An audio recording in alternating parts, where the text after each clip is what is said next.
मित्रों, आज आप सभी का स्वागत है आपके अपने यूट्यूब चैनल ज्ञानधारा 4 में। ज्ञानधारा 4 में आज हम लेके आए हैं हाई स्कूल का मैथ। हाई स्कूल का मैथ में जो सिलेबस है वो मैंने यहाँ पर बोर्ड पे लिखा है कि क्या क्या तुम पढ़ने वाले हो। 9th क्लास में तुमने क्या क्या इसमें से पढ़ा था और क्या क्या अब कुछ नया सीखोगे जो हाई स्कूल में आया है। सन 2020 से पहले कुछ अलग था सिलेबस, थोड़ा सा चेंज था, अब थोड़ा और चेंज हो गया। 9th वाला भी थोड़ा इसमें कुछ ना कुछ आता है। उसी के रिलेटेड जो सिलेबस है हमारा वो मैंने बोर्ड पे लिखा है। जो राइटर इसके हैं, ये गणित की अपनी किताब है, देख रहे हो, नई किताब आई है एनसीईआरटी की, इसी से अपने लोग पढ़ेंगे। और इसमें जो है एनसीईआरटी के उसमें बहुत लेखक हैं, ठीक है, हर एक विद्यालय के मतलब विश्वविद्यालय के लेखक हैं इसमें। और मैं अब सीखने वाले हैं अपने लोग जो इसके क्या क्या सिलेबस आ रहा है, सबसे पहले वो देखेंगे क्या क्या अपने पढ़ेंगे। तो सबसे पहला हमारा पहला जो चैप्टर मतलब पहली जो यूनिट है इसकी, इसमें कुल 13 यूनिट है, 13 चैप्टर है, मतलब 13 यूनिट है। उन्हीं को चैप्टर में समझ लो तो यूनिट समझ लो, उसी में कुछ ना कुछ अंदर उसके आएगा। तो पहली यूनिट जो हमारी है वो है वास्तविक संख्या। वास्तविक संख्या आप लोगों ने पढ़ी थी 9th क्लास में। वास्तविक संख्याएं क्या होती हैं, वास्तविक संख्या किसे कहते हैं, काल्पनिक संख्या क्या होती है, और अपरिमेय संख्या, परमेय संख्या, ये तुमने 9th क्लास में अच्छे से पढ़ी होगी। ना पढ़ी होगी फिर मैं यहाँ पर समझा दूंगा आपको। वास्तविक संख्या है, वास्तविक संख्या में तुम्हारा क्या क्या आएगा। सबसे पहले हेडिंग वास्तविक संख्या में आएगी हमारी भूमिका। तो भूमिका कहने का मतलब है किसने इनकी खोज की, किसने परमेय दी, या किसने पूरा लिखा है, किसने बताया है कि वास्तविक संख्या क्या होती है, उनके बारे में पढ़ेंगे। वो अपने आप किताब में से देख के पढ़ लेना, खाली सारांश है उनका, अच्छे से समझ में आ जाएगा। उसके बाद आता है अंकगणित की आधारभूत परिमेय। अब उसमें जो परिमेय है, जिस विज्ञानी ने वास्तविक संख्या दी उन्होंने कुछ परिमेय दी, उन्होंने बताया कि उन्होंने एक नाम दिया चैप्टर का, उस चैप्टर का नाम है अंकगणित की आधारभूत परिमेय, ठीक है। उसमें अंकगणित वाला ही सब कुछ आएगा। उसके बाद हमारी है अपरिमेय संख्याओं के पुनर्भ्रमण, मतलब अनुप्रयोग अपरिमेय संख्या है हमारी। अपरिमेय संख्या क्या होती है वो तुमको मैंने 8वीं क्लास में पढ़ाई थी, नहीं पढ़ाई थी या तुमने पढ़ी नहीं, दोबारा फिर एक बार समझा दूंगा बोर्ड पे, ठीक। उसके बाद अपरिमेय संख्या हो गया। फिर अगर सारांश, सारांश क्या है, हमने क्या क्या इसमें पढ़ा था, क्या क्या नहीं पढ़ा था, वो पूरा सारांश निकाल के उन्होंने दिखाया। उसके बाद दूसरा हमारा चैप्टर है बहुपद। ये अभी हमने 9th क्लास में पिछले पढ़ा था, तुम्हें याद आएगा बहुपद क्या होता है। मान लो बहुपद x है, x square plus x plus 2 plus 4, ये क्या है, इसमें बहुपद है। क्या है, ये मेरे पद है, इनको बोलते हैं बहुपद। मतलब बहुपद वाले एक समीकरण आएंगे, ठीक है, इसमें कौन से पद है, मतलब एक समीकरण दे रखा होगा तो गिनना पड़ेगा किसके बहुपद, मतलब कौन सबसे ज्यादा बार आया तो उसी हिसाब से उसके पद गिन लेंगे। अगला हमारा इसमें क्या है, बहुपद में हमारी भूमिका आएगी। भूमिका वही है जो बहुपद को जिस गणतज्ञ मतलब जो गणतज्ञ थे उन्होंने दिया था बहुपद को, बहुपद के बारे में बताया था कि बहुपद क्या चीज है और बहुपद पढ़ना क्यों जरूरी है, उन्हें सब सारा बताया था। उसके बाद अगला जो हमारा है बहुपदों के शून्यांकों के ज्यामितीय अर्थ। तो शून्यांक हमने पढ़े थे, x प्लस वाई बराबर 0 होता है, उनको हमने 0 किया था, उसी हिसाब से हमने शून्यांक पढ़े थे, ठीक, 9th क्लास में पढ़े थे, फिर दोबारा समझाएंगे, ठीक। उसके बाद हमारा आ रहा है किसी बहुपद के शून्यांक और गुणनखंडों में संबंध भी हमने निकाले थे। जैसे मान लो x और y कुछ होंगे, उसमें उनका संबंध, 2 समीकरण दे रखे होंगे, 2 समीकरण के बीच में हम संबंध निकालेंगे कि x का मान अगर 0 है तो दूसरे वाला समीकरण कुछ देखा उसमें भी x का मान दे रखा, उसको दोनों को निकाल के देखेंगे कि 0 है या 1, जो भी उनकी वैल्यू अगर सेम होगी तो क्या इनमें संबंध है, इस तरह से, ठीक। अगला हमारा है किसी बहुपद के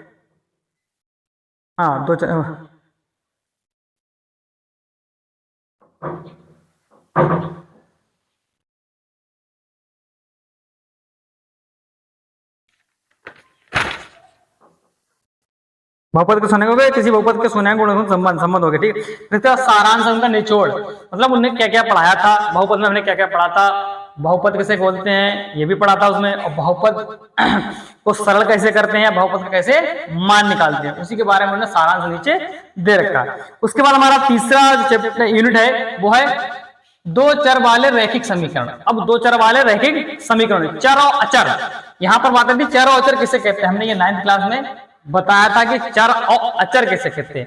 चर राशि वो होती है जिसका मान बदल जाता है, जैसे भैंसा चरती है तो वो चरती रहती घास। अचर होता है ना चर, मतलब नहीं चर सकती भैंसिया, तो इसका मतलब वो मान नहीं बदल सकता। चर का मतलब होता है हमारे कौन से, मतलब x, y, z, ऐसे हमारे कहते हैं चर होते हैं, इनका मान बदलता रहता है, एक्स वाई जेड, इनको हम चर सकते हैं। अब मान लो 2 4 6, इनका मान क्या होता है, निश्चित होता है। हम जिसमें कहें कि हमने तुम्हें x रुपए दिए, तो x रुपए पता नहीं कितने होंगे, हमने मान लिया तुम्हें 2 रुपए दे दिए, तो ये क्या है, निश्चित वैल्यू है कि 2 ही रुपए तुमने हमें दी है। इसीलिए चर और अचर अच्छे से समझ लो। ये हमारा है अचर, ये हमारा है चर। भैंसिया चुमाई होगी खूब, जिसे से भैंसिया चुमाई पता होगा कि चर क्या होता है और अचर क्या होता है। ठीक है, चर बार मतलब एक्स बाई जेड, जिनका मान बदल सकता है, हम उसे खा सकते हैं, हम जो उसे हम खा सकते हैं, पता नहीं कितना खा गए हम, एक्स वाई जेड का कुछ मान पता नहीं कितना खा गए, कितने रुपए खा गए पता नहीं चला। और अचर का मतलब क्या है कि हमें 2 रुपए की चीज मिलेगी, इससे ज्यादा हमें नहीं मिल सकती। ठीक है, चर और अचर अच्छे से समझ में आ गया। ये मत भूलना, है बहुत कंपटीशन में पूछा जाता है कि चर कैसे कहते हैं, अचर कैसे कहते हैं, और बहुत से लोग पता नहीं भूल जाते हैं चर और अचर वैल्यू क्या होती है, ये ध्यान रखना। ठीक, अगला हमारा है इसी में, अब चर में क्या भूमिका, मतलब चर किसने लिखा था, किसने इसमें प्रमेय दी थी, जो भी बताया था कि चर वैल्यू कौन सी होती है, अचर वैल्यू कौन सी होती है, इसमें भी कुछ ना कुछ ने सिद्ध करके बताया था। एक्स का मान रखेंगे तो हमें इतना ही मान मिलेगा, या एक्स का कोई निश्चित मान होता है या नहीं होता, लेकिन चर का कोई निश्चित मान नहीं होता। लेकिन एक्स अगर हम मान लें 2 4 6, तो एक वैल्यू दे रखी होती है कहीं कहीं सवालों में, तो वही वैल्यू में पुट करने पड़ती है। इसीलिए अचर जो होता है वो हमारी गिनती होती है, वो तो नॉर्मल है अचर। अब याद रखो, अचर मतलब निश्चित मान और चर अनिश्चित मान, ये बात याद रखना। फिर उसके बाद हमारा चर में आता है रैखिक समीकरण युग्म के ग्राफीय विधि से हल। रैखिक समीकरण होंगे, उनको ग्राफीय विधि से हमने हल किया था, 8वीं क्लास में हल किया था, 9th क्लास में भी आया था और इसमें भी आएगा। इसके ग्राफ बनाएंगे होंगे, बहुत सरल है, उसी के रिलेटेड रहते हैं ग्राफ, तो बनाए होंगे 8वीं क्लास में। वो सादा वाले ग्राफ रहते हैं, यहाँ पर थोड़े से डिफिकल्ट आएंगे क्योंकि हाई स्कूल का मैथ है ये। उसके बाद एक रैखिक समीकरण युग्म के हल करने की बीजगणितीय विधि, मतलब समीकरण दे रखा होगा, उसको बीजगणितीय विधि द्वारा हल करेंगे, ये बताएंगे। उसके बाद है प्रतिस्थापन विधि, ये बहुत इंपॉर्टेंट है। प्रतिस्थापन विधि और विलोपन विधि, ये दोनों ही तुम्हारे पेपर में आएंगी, तो इन दोनों से सवाल जरूर बनता है, विस्थापन विधि से और विलोपन विधि से। ठीक है, उसके बाद सारांश दे रखा है कि किसने किसने, वही बात है, सबको लिखा लेंगे, पूरा निचोड़ बताएंगे हमने ये इसमें सीखा है। उसके बाद द्विघात समीकरण, अब ये बहुत इंपॉर्टेंट है, द्विघात समीकरण। द्विघात समीकरण में क्या होता है, द्विघात मतलब पावर 2 होगी। हमने मान लिया एक्स स्क्वायर प्लस का 2x प्लस का 4, इसमें क्या होगा, इसमें 2 चर दे रखे होंगे, दो चर इसमें दे रखे होंगे और एक अचर पद भी होगा। और उसमें जब क्या होगा हमारा द्विघात समीकरण, x square plus 2x plus 4 है, ये क्या हमारा एक समीकरण है। इस तरह के समीकरण इसमें आएंगे, उनको हम हल करेंगे खूब अच्छे से। हमने इसमें इसको कुछ सवाल इसमें 8वीं क्लास में पहले थे, अब भी है शायद, और 9th क्लास में तो है ही द्विघात समीकरण, और इसी में से बहुपद भी बन जाते हैं और द्विघात समीकरण भी इसको बोलते हैं। जैसे मान लो द्विघात समीकरण है, इसमें 1 2 3 पद भी हैं। ठीक है, अब हम पूछ रहा है कि x कितनी बार आया, तो इसमें कितनी बार आया 1, और इसमें 2 घात 3 बार ऐसा आ गया। अब पूछ रहा है इसकी सबसे ज्यादा घात किसकी है, 2 की है, 2 बार लिख दिया। द्विघात समीकरण सीख लेते हैं। हाँ, x square plus 2x plus 4, इसको हम हल करेंगे आगे, इसी के रिलेटेड सवाल लंबे लंबे आएंगे और बहुत सरल है, एक बार में इनकी वैल्यू पुट करना सीख जाओगे। कुछ इसके द्विघात समीकरण है तो इसके द्विमान लिख लेंगे। जैसे मान लो x प्लस 1 और x प्लस 2, ऐसे करके कुछ ना कुछ इसके मान निकलेंगे 2 बार। उनको दोनों को हम जब 0 के बराबर करेंगे, उनका मान इसमें पुट करेंगे, तो ये पूरा समीकरण 0 हो जाएगा, या उधर जो वैल्यू रखी है उसके बराबर हो जाएगा। इसीलिए उसको द्विघात समीकरण बोलते हैं। और इनके जो मान होंगे वो निश्चित मान होंगे, इसमें रखेंगे और उसका हल क्या होगा, दोनों पार साइड LHS और RHS हमारी क्या हो जाएंगी, इक्वल हो जाएंगे। अगर इक्वल नहीं हो तो हमारा मान गलत है, वो भी देखेंगे भी। ठीक, उसके बाद द्विघात समीकरण पढ़ लिया। गुणनखंडों द्वारा द्विघात समीकरण का हल, गुणनखंड द्वारा द्विघात समीकरण इसी विधि वाली निकाल लेंगे। ठीक है, आगे बताएंगे, बने रहिए वीडियो अंत तक। फिर है मूलों की प्रकृति। अब मूलों की प्रकृति में जो मूल हमारा लिख लेंगे, उनकी प्रकृति में 2 मूल निकल लिया है। अब कोई माइनस में होगा, कोई प्लस में होगा, तो इनके मूलों की प्रकृति हमें देखना है कि काल्पनिक है कि वास्तविक है। जो मैं सबसे पहले समीकरण हम सबसे पहले चैप्टर में पढ़ेंगे वास्तविक संख्याओं के द्वारा। ठीक है, उसमें बताएगा हमें कि माइनस का है कि प्लस का है, वास्तविक किसे कहते हैं, काल्पनिक किसे कहते हैं, ये सीख लेंगे। ठीक, उसके बाद तुम्हारा सारांश होगा, वही जो वैज्ञानिकों ने नीचे तक, या साइंटिस्टों वैज्ञानिक और जो भी इनके जो लेखक थे गणतज्ञ, उन्होंने बताया था। अगला है हमारा समांतर श्रेणियां। समांतर श्रेणियां में हम पढ़ेंगे भूमिका, भूमिका वो आता है लेखक ने क्या क्या दिया, फिर उसका समांतर श्रेणियां, जो जो समांतर श्रेणी होती हैं उनके बारे में पूरा एक एक बात सीखेंगे। फिर एक इसमें जो दूसरा चैप्टर है 5.3 में एपी का एनवा पद, एपी श्रेणी एक आती है, एपी हमें निकालना पड़ेगा। एपी नाम की श्रेणी होती है, एपी के प्रथम एन पदों का योग भी होता है, फिर सारांश। ठीक है, एपी और एपी दो श्रेणी होती है, इसमें एपी भी दे रखा है, तो एपी के हम निकालेंगे कैसे मान निकाला जाता है। एन पद हमें दे रखा हो कहीं ना कहीं, वैल्यू रखी होगी एक्स, ऐसे मतलब 10 20 30 एन दे रखा हो, एन का मान निकालना पड़ेगा। वो जैसे यहाँ पर एक्स का मान निकालते हैं, वहां पर वैसे एन का मान निकालते हैं। बहुत सारा जब यहाँ सीखते तुम धीरे धीरे जाओगे तो आगे अपने आप सीख जाओगे। ठीक है, उसके बाद हमारा है त्रिभुज। त्रिभुज हमें त्रिभुज हमने पढ़ाई है, तीसरे क्लास से त्रिभुज पढ़ते हैं। त्रिभुज क्या बोलते हैं, त्रिभुज की 3 लाइनें होती हैं, बीच में घेरा क्षेत्र होता है, पल कुछ ना कुछ ऐसे करके त्रिभुज के बारे में पढ़ेंगे। तो बोले ट्राइंगल, ठीक है, वो आगे समझाएंगे। भूमिका है इसमें, भूमिका है वही जिसने त्रिभुज बनाया है, त्रिभुज की जैसे समीकरण दी है, वो भी समीकरण त्रिभुज की भी आती है, त्रिभुज को सिद्ध करना पड़ेगा, कौन त्रिभुज कितने अंश का है वो सब देखेंगे। ठीक है, त्रिभुज होता तो 360 साढ़े 9 आ गया, त्रिभुज होगा तो एक ही एक मान निश्चित, लेकिन उसके जो कोण होंगे अलग अलग, उनका कुछ ना कुछ मान होंगे। मान लो कोई त्रिभुज ऐसे बना दिया हमने, ठीक, कोई त्रिभुज हमने ऐसे बना दिया, तो इनके सबके मान अलग अलग हो जाएंगे। ठीक है, त्रिभुज के तीनों कोणों का योग वो भी मैं बताऊंगा, और वृत्त का कितना योग होता है, मतलब वृत्त का क्षेत्रफल कितना होता है वो भी बताऊंगा। वृत्त आगे पढ़ेंगे अपने लोग, समझाएंगे उसमें। ठीक है, फिर हमारा है समरूप आकृतियां। समरूप कुछ आकृतियां होंगी, एक आकृति दे रखी है, दूसरी आकृति दे रखी है, उन्हें देखना पड़ेगा कैसी है, कौन सी आकृति है, ये बहुत अच्छे समझेंगे लोग। फिर त्रिभुजों की समरूपता के लिए कसौटियां, कुछ कसौटियां दे रखी होंगी उनकी, वो समझाएंगे।